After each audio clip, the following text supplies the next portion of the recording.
Hello student, আসসালামু আলাইকুম। Data structure and অ্যালগোরিদমের এই কোর্সে সাথে আছি আমি তহমিনা তাহরিম ইস্তি। এর আগের ক্লাসগুলোতে আমরা স্ট্যাক, কিউ, অ্যালগোরিদম, ফ্লোচার্ট এগুলো সম্পর্কে জেনেছিলাম, তাই না?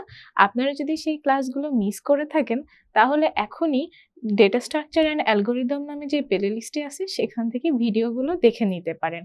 আর অবশ্যই কমেন্ট করে জানাবেন যদি সেই ক্লাস লেকচারে আপনার কোনো প্রশ্ন থাকে। তাহলে চলেন আজকে আমরা রিকারশন পড়ি। রিকারশন ফাংশনটা জানার আগে আমরা নর্মাল ফাংশন কিভাবে লিখি, খুব বহুল ব্যবহৃত একটা ফাংশন আছে। আমরা সব সময় সি প্রোগ্রামিং এর মধ্যে কোনো কিছু যখন প্রিন্ট করতে চাই বা ডিসপ্লে করতে চাই তখন আমরা এই প্রিন্টএফ ফাংশনটি ব্যবহার করি, তাই না? প্রিন্টএফ ফাংশনের কি কাজ বলেন তো? প্রিন্টএফ ফাংশনটি মূলত কি করে, আমাদের যখন আমরা কোনো কিছু ডিসপ্লেতে প্রিন্ট করতে চাই এই ফাংশনটা যখন আমরা লিখি তার ভিতরে যা লিখি সেটাই আমাদেরকে প্রিন্ট করে দেখায়, তাই না? এটা ফাংশনের কাজ, প্রিন্টএফ ফাংশনের কাজ। এখন এই ফাংশনটা আমরা একবার লিখলে সে একবারই কাজ করবে। এই কাজটা কি সে কি পুনরায় আবার নিজের থেকে করতে পারছে? না, করতে পারছে না, সে একবারই সেই কাজটা করছে। তো রিকার্সিভ ফাংশন হলো মূলত যখন এমন কোনো ফাংশন যে নিজেই নিজেকে তার প্রয়োজনে বারবার কল করতে থাকবে সেই ধরনের ফাংশনকে আমরা বলবো রিকার্সিভ ফাংশন। তাহলে ফর্মাল ডেফিনেশনটা কি হবে, যে যখন কোনো ফাংশন নিজেই নিজেকে কল করে তখন তাকে আমরা কি বলি? রিকার্সিভ ফাংশন বলি। আর এই যে পুরো প্রসেসটা যার মাধ্যমে সে ফাংশনটা কল করছে এই পুরো প্রসেসটাকে আমরা বলবো রিকারশন। এখানে দেখেন আমি লিখেছি। তো ফাংশনে মূলত কি ধরনের কাজ হয় আমি একটু যদি গ্রাফ আকারে দেখাই যে এটা আমাদের একটা ফাংশন, তাহলে এখানে আমরা ইনপুট দিব, তাই না? এখানে আমরা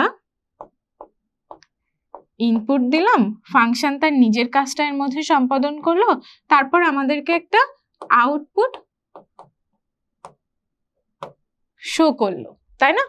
তো এখন দেখেন আমাদের জেনারেল যে ফাংশনগুলো আছে সেই ফাংশনগুলো একবারই কল করে সে তার একবারই কাজটা শেষ করে দিচ্ছে। কিন্তু রিকার্সিভ ফাংশন কি করবে?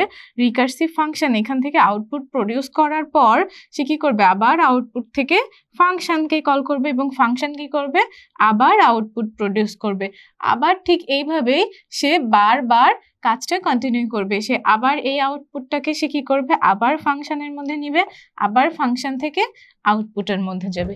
এইভাবে সে অনবরত নিজেই নিজেকে কল করতে থাকবে। এই যে নিজেই নিজেকে কল করছে এই বিষয়টাই হচ্ছে মূলত রিকার্সিভ ফাংশন। তাহলে আমাদের মনে এখন একটা প্রশ্ন আসছে না যে এই ফাংশন কি নিজেই নিজেকে অনবরত কল করতে থাকবে? তাহলে তো একটা লুপের সৃষ্টি হয়ে যাবে, একটা ইনফিনিটি লুপ হয়ে যাবে, তাই না? তা কিন্তু না। এই ফাংশনটাকে আমরা নিজের থেকেই একটা সময় পর্যায়ে যখন আমাদের নির্দিষ্ট কাজটা শেষ হবে তখন এই ফাংশনটা কল করা আমরা নিজের থেকেই বন্ধ করে দিব। এটারও একটা স্পেসিফিক নেম আছে, আমরা আজকের ক্লাসে সেটা জানবো।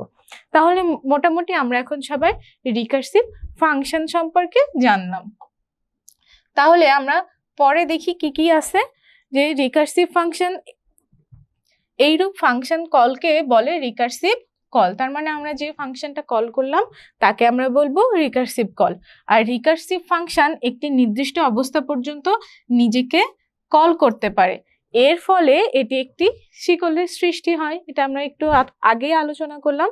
আর তারপর বলা হয়েছে রিকার্সিভ ফাংশনের মধ্যে এমন একটা ব্যবস্থা থাকবে যাতে এক পর্যায়ে গিয়ে রিকারশনটা শেষ হয়ে যায়। মাত্রই আমরা বললাম, তাই না? অর্থাৎ আর কোনো রিকারশন কল না ঘটে, এই অবস্থাকে বলা হয় টার্মিনেটিং কন্ডিশন। তার মানে আমরা খুব সহজেই বলতে পারি যে ফাংশন যে আমরা কল করছিলাম সেই কল করা ফাংশনগুলোকে যখন আমরা বন্ধ করে দিব সেই বন্ধ করার মুহূর্তকে আমরা বলবো টার্মিনেটিং কন্ডিশন। একে আমরা আরেকটা সুন্দর নামও দিতে পারি, সেটা হচ্ছে আমাদের বেস কেস। ঠিক আছে, এই টার্মিনেটিং কন্ডিশনটাকে আমরা বেস কেসও বলতে পারি। আমরা খুব সহজে একটা সুন্দর উদাহরণ দিয়ে এই বেস কেস আর রিকার্সিভ কলটা আলোচনা করব। তাহলে এখন চলেন আমরা রিকার্সিভ ফাংশনের বৈশিষ্ট্যগুলো জেনে নিই। রিকার্সিভ ফাংশন নিজেই নিজেকে কল করে, এটা আমরা অলরেডি জেনে ফেলেছি। তারপর প্রতিটি রিকার্সিভ ফাংশনের একটি টার্মিনেটিং ফাংশন থাকতে হবে, যাকে আমরা কি বলবো, বেস কেস বলবো। এরপর বলা হয়েছে মূলত রিকার্সিভ ফর্মুলা বা সিরিজ হতে সহজে রিকার্সিভ ফাংশন দিয়ে যে কোনো সমস্যা আমরা সহজে সমাধান করে ফেলতে পারবো। এগুলো ছিল মূলত আমাদের রিকার্সিভ ফাংশনের বৈশিষ্ট্য। এখন আমরা রিকার্সিভ ফাংশনের একটা উদাহরণ দেখে নিই। এই উদাহরণের মাধ্যমে আমরা আমাদের রিকার্সিভ ফাংশন যে কিভাবে কাজ করে এই সম্পর্কে আমাদের কনসেপ্টটা আরেকটু ক্লিয়ার করে নিতে পারবো। তাহলে রিকার্সিভ ফাংশনের খুব জনপ্রিয় একটা উদাহরণ আছে, সেটা হচ্ছে ফ্যাক্টোরিয়াল নির্ণয় করা, কোনো সংখ্যার ফ্যাক্টোরিয়াল নির্ণয় করা। এটা আপনাদের পাঠ্য বইয়েও আছে এবং বেশ কয়েকবার আমাদের বোর্ড পরীক্ষার প্রশ্নে আসছে। তাহলে চলেন সেই জনপ্রিয় এবং কমন উদাহরণটি দিয়ে আমরা ফ্যাক্টোরিয়াল বের করা, রিকার্সিভ ফাংশনের সাহায্যে কিভাবে ফ্যাক্টোরিয়াল বের করা যায় সেটা শিখে নিই। তাহলে আমরা যেই বিষয়টাকে সবার আগে দেখব, ফ্যাক্টোরিয়ালটা কিভাবে বের করে। আমরা জানি কোনো সংখ্যার, ধরেন 5 এর ফ্যাক্টোরিয়াল বের করতে চাচ্ছি, তাহলে 5 এর ফ্যাক্টোরিয়াল আমরা কিভাবে বের করি, 5 × 4 × 3 × 2 × 1। তার মানে সেই সংখ্যা থেকে একেবারে তার পরবর্তী 1 পর্যন্ত সব সংখ্যার গুণফলগুলোকে আমরা একত্রে কি বলতে পারি, ফ্যাক্টোরিয়াল বলতে পারি, তাই না? এরপর দেখেন আমি আবার লিখি যে আমি যদি 4 ফ্যাক্টোরিয়াল করতে চাই তাহলে আমি কি করব, 4 × 3 × 2 × 1।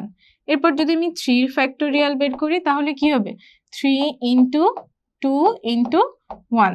আমি যদি 2 এর ফ্যাক্টোরিয়াল বের করতে চাই তাহলে হবে 2 × 1।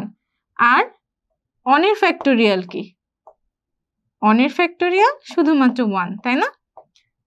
এই সবগুলো বিষয়ের মধ্যে একটা কমন বিষয় আছে, কি বলেন তো সেই কমন বিষয়টা? কমন বিষয়টা হলো, দেখেন আমরা যখন 5 এর ফ্যাক্টোরিয়াল বের করছি তখন 5 × 4 3 2 1 এই যে এগুলাকে গুণ করছি, এটাই কিন্তু আমাদের কি বলেন তো 4 ফ্যাক্টোরিয়াল না? দেখেন এটার এটা কি সমান না?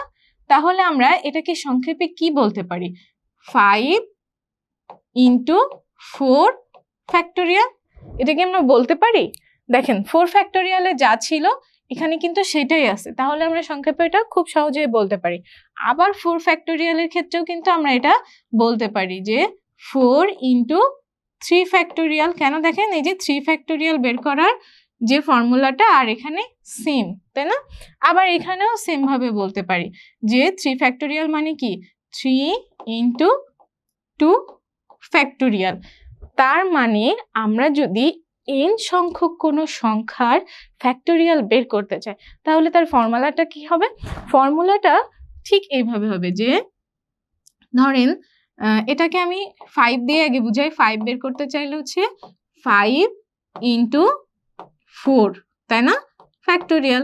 তাহলে এটাকে যদি আমি n দ্বারা লিখি তাহলে n হচ্ছে n × 4 মানে কত, 5 - 1 না, তাহলে n - 1 তার ফ্যাক্টোরিয়াল। কি এটা আমরা লিখতে পারি না? এই সূত্র দ্বারাই কিন্তু আমরা মূলত ফ্যাক্টোরিয়ালটা বের করে থাকি। তাহলে আশা করি ফ্যাক্টোরিয়াল বের করার যে সূত্র সেটা আমরা কিভাবে আসলো এটা সবাই বুঝে গেলাম। এখন এই সূত্র দ্বারা কিভাবে আমরা রিকার্সিভ ফাংশন অ্যাপ্লাই করব। এখন দেখেন রিকার্সিভ ফাংশনটা এই প্রবলেমের মধ্যে কেন আসলো, দেখেন একই কাজ কিন্তু আমরা বারবার করছি, তাই না? একই কাজ আমরা বারবার করছি। এই কারণে আমরা যখন কোনো সংখ্যার ফ্যাক্টোরিয়াল বের করব তখন সেখানে আমরা রিকার্সিভ ফাংশনটা অ্যাপ্লাই করলে আমাদের অনেক কাজ বারবার করে রিপিট করতে হবে না, খুব কম সময়ে খুব সহজে একটা ফাংশন কল করে আমরা এই বড় ইকুয়েশনটাকে সহজে সলভ করে ফেলতে পারবো। তাহলে চলেন দেখি কিভাবে আমরা এখানে রিকার্সিভ ফাংশনটা অ্যাপ্লাই করতে পারি। ফ্যাক্টোরিয়াল বের করার জন্য আমাদের যে ফাংশনটা দরকার সেটার নাম হচ্ছে ফ্যাক্ট ফাংশন, ঠিক আছে? এই নামে আমরা একটা ফাংশন ডিক্লেয়ার করলাম। এটাকে আমরা কোন একটা ইন্টিজার n, মনে করেন একটা n ইন্টিজার দিয়ে আমরা কি করব, তার ফ্যাক্টোরিয়াল বের করব। ধরেন আমি ধরে নিলাম যে আমরা 5 এর ফ্যাক্টোরিয়াল কত হবে সেটা আমরা বের করব। তাহলে আমার n এর মান কত হবে, এখানে বলেন তো 5 হবে। এরপরে আমরা কি করব, এই যে ফাংশনটা আমরা কল করলাম, এই ফাংশনটা কোন সূত্রে কাজ করবে? এই ফাংশনটা আমার অবশ্যই এই সূত্রে কাজ করবে, তাই না? এখন এই যে এই সূত্রে যে কন্টিনিউয়াসলি কাজ করে যাচ্ছে, দেখেন আমরা কিন্তু অনে এসে লুপটাকে থামিয়ে দিয়েছি, অফ করে দিয়েছি। তার মানে আমাদের অবশ্যই একটা লিমিটেশন থাকতে হবে। এই যে কল করছি, এই কল করার লিমিটেশন রাখতে হবে, যেটাকে আমরা একটু আগেই শিখে এসেছিলাম, টার্মিনেটিং কন্ডিশন। এক্স্যাক্টলি, টার্মিনেটিং কন্ডিশনকে আমরা কি বলেছিলাম? বেস কেস, তাই না? তাহলে আমাদের অবশ্যই একটা কন্ডিশন আমরা অ্যাপ্লাই করব। সেই কন্ডিশনের মধ্যে কিভাবে সূত্রটা কাজ করছে সেটা দেখাবো, আর দেখাবো কিভাবে বেস কেসটা অ্যাপ্লাই করা যায়। তাহলে চলেন দেখে নিই। এখানে আমরা একটা ফাংশন কল করলাম, একটা ইন্টিজার নাম্বার আমরা ফ্যাক্টোরিয়াল বের করব। তার জন্য আমরা একটা কি করব, একটা কন্ডিশন নিব। সেই কন্ডিশনটা কি? আমরা লিখলাম ইফ n ইকুয়াল 1, যদি আমাদের n এর মান অনে চলে আসে তখন সে কি রিটার্ন করবে বলেন তো? তখন সে রিটার্ন করে দিবে 1, তাই না? এটার কারণ কি বলেন তো? এটার কারণ হচ্ছে যে আমরা যখন একেবারে গুণ করতে করতে অনে চলে আসব, যখন আমরা অনের কাছে চলে আসব তখন সে আমাদের রিটার্ন অন করে দেবে। তা না হলে আমাদের কি লুপটা একেবারে ইনফিনিটি সংখ্যক চলতেই থাকবে, আমরা এক্সাক্ট রেজাল্ট পাবো না। এই জন্য বলা হয়েছে যে আমরা প্রথম যে কন্ডিশনটা অ্যাপ্লাই করব সেই কন্ডিশনটা অন পর্যন্ত, যদি যে এন এর ভ্যালুটা যেহেতু 5, তাহলে 5 এর থেকে কমে যে অনে চলে আসবে তখন আমরা রিটার্ন অন করে দিব। যদি এন এর ভ্যালুটা অন না হয় তাহলে সে তখন এলসে চলে আসবে। এলসে এসে কি করবে? আমরা যে ফ্যাক্টোরিয়াল বের করার যে সূত্রটা করেছিলাম, তাই না? এই যে n into factorial n minus 1, তাই না? এই সূত্রটা অ্যাপ্লাই করতে থাকবে। তাহলে চলেন দেখি কিভাবে 5 ফ্যাক্টোরিয়ালটা এই সূত্রকে স্যাটিসফাই করে। প্রথমে কি করছে দেখেন, n এর মান কি? যখন আমরা n সমান 5 নিচ্ছি, এখন প্রথমে আসেন ইফের মধ্যে সে প্রথমে এখানে কাজ করবে। এখানে দেখেন n ইকুয়াল 1, 5 কি 1 এর সমান? না, 1 এর সমান না। তাহলে সে এলসে চলে আসবে। এলসে চলে এসে এই সূত্রকে অ্যাপ্লাই করবে। এই সূত্র কি আছে? যে 5 ফ্যাক্টোরিয়াল 5 ইন্টু n মাইনাস 1 মানে কি 4 ফ্যাক্টোরিয়াল। সেই ইকুয়েশন কতক্ষণ পর্যন্ত কাজ করতে থাকবে? যতক্ষণ পর্যন্ত সে এই অনে আসবে। যখন এসে দেখলো যে n ইকুয়াল 1, তাই না? n ইকুয়াল যখন সে এইখানে চলে আসলো তখন সে এসে কি দেখলো যে n ইকুয়াল 1, তার মানে সে রিটার্ন করে দিল 1। তখন আমার এই পুরা কন্ডিশনটা পারফেক্টলি কাজ করলো এবং আমরা রেজাল্ট পেয়ে গেলাম। তো এটাকে যদি আমি ক্যালকুলেট করি তাহলে আমি রেজাল্ট কত পাবো বলেন তো? 120। n ফ্যাক্টোরিয়ালের রেজাল্ট হচ্ছে 120। এখন এই যে ইফ আর এলস এর কাজটা করছি, এখানে একটা আমার আছে বেস কেস আর একটা হচ্ছে আমার রিকারসিভ কল। বলেন তো কোনটা আমার বেস কেস? ঠিক ধরেছেন, এটা আমার বেস কেস। এখানে আমি বন্ধ করে দিচ্ছি, তাই না? যে এখানে এসে আমার লুপটা শেষ হয়ে যাবে, তাই একে আমি বলবো বেস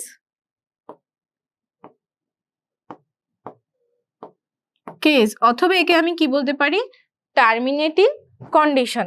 আর এই যে আমার এই পোরশনটাতে কাজ করছে, এই পোরশনটাকে আমি বলবো রিকারসিভ কল।